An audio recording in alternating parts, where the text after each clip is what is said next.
इस क्वेश्चन में दिया गया है कि a person is holding a bucket. मैंने एक बकेट बनाई, इस बकेट को होल्ड करने के लिए मैंने इसका एक हैंडल बना दिया। इसे एक बंदा, एक बच्चा इसे उठा रहा है, एक व्यक्ति इसे पिक कर रहा है। जब इसे पिक कर रहा है तो वो फोर्स लगा रहा है 10 न्यूटन का। तो इसने 10 न्यूटन का फोर्स लगा दिया, फोर्स अपवर्ड डायरेक्शन में लगा। ओके, सरफेस ये रही। Now he moves in horizontal distance of 5 metre. अब ये इसे हैंग करके, इसे लटकाने के बाद ये 5 मीटर मूव कर जाता है, 5 मीटर मूव कर रहा है। एक काम करते हैं, अपन डायग्राम बनाते हैं। ये फोर्स है अपवर्ड डायरेक्शन में है, डिस्प्लेसमेंट इस डायरेक्शन में है। मींस फोर्स और डिस्प्लेसमेंट के बीच एंगल कितना बन रहा है, 90 डिग्री।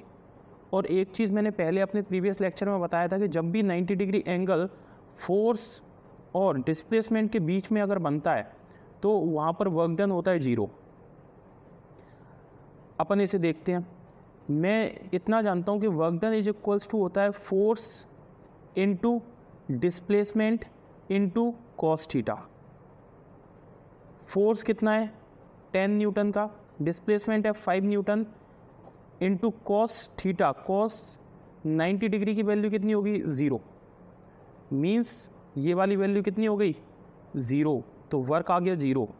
मीन्स जब तक ये person rightward direction means horizontal ये मूव करता रहा है तब तक इसका वर्क डन कितना रहा, 0। अब क्वेश्चन लिख करके दे रहा है and then climbs up a vertical distance of 10 metre.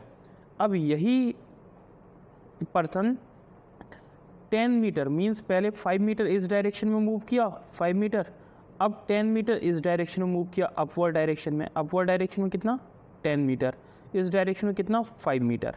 जब तक 5 मीटर रहा तब तक यहाँ पर वर्क डन रहा है इसका 0। अब ये 10 मीटर ऊपर चढ़ रहा है। जब ये ऊपर जा रहा है तो इसका डिस्प्लेसमेंट किस डायरेक्शन में है, इसका डिस्प्लेसमेंट अपवर्ड डायरेक्शन में है। अपवर्ड डायरेक्शन में 10 मीटर मूव कर गया और फोर्स भी किस डायरेक्शन में लग रहा है, अपवर्ड डायरेक्शन में। तो ये बात मैंने अपने प्रीवियस उसमें बताया था लेक्चर में कि जब भी फोर्स और डिस्प्लेसमेंट सेम डायरेक्शन में होता है तो हमेशा वर्क डन पॉजिटिव आता है। तो मैं लिख सकता हूँ कि work done W is equals to F into S into cos theta. Cos theta कितना हो जाएगा, फोर्स भी इसी डायरेक्शन में है, डिस्प्लेसमेंट भी इसी डायरेक्शन में, मींस फोर्स और डिस्प्लेसमेंट के बीच का एंगल कितना हो जाएगा, 0 डिग्री। थीटा की वैल्यू कितनी हो जाएगी, थीटा की वैल्यू हो जाएगी 0 डिग्री। तो क्या मुझे अगर वर्क डन कैलकुलेट करना है तो मैं लिख सकता हूँ work is equals to force का मैग्नीट्यूड कितना दिया हुआ है, फोर्स दिया हुआ है 10 न्यूटन, मैंने रखा 10, इनटू डिस्प्लेसमेंट कितना दिया हुआ है, वर्टिकल डिस्प्लेसमेंट 10 मीटर, तो ये मैंने रखा 10, इनटू कॉस 0 डिग्री की वैल्यू कितनी होती है, 0 डिग्री की वैल्यू होती है 1। तो मैं यहाँ से ये लिख सकता हूँ कि work W is equals to 10 into 10 means कितना वर्क हुआ, 100 joule.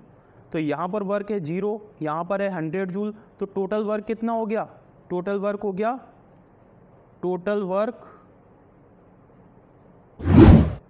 Is equals to 100 joule.